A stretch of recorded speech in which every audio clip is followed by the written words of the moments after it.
মাছ চাষের ক্ষেত্রে জলাশয়ের উপর নির্ভর করে মাছ চাষ। মিশ্র মাছ চাষের সাফল্য নির্ভর করে জলাশয়ের উপর। এখানে দেখুন জলের কোয়ালিটি খুব সুন্দর, যার ফলে মাছ দ্রুত বেড়েছে। মাছ যেমন দ্রুত বেড়েছে, তেমন মাছের কোয়ালিটি দেখুন খুব সুন্দর কোয়ালিটি।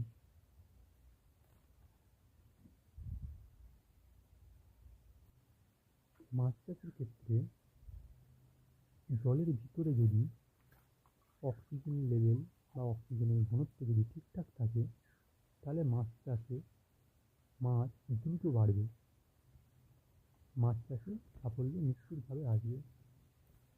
তা পুরোটাই নির্ভর করে পিএইচ ব্যালেন্স জলের অক্সিজেন লেভেলের উপরে।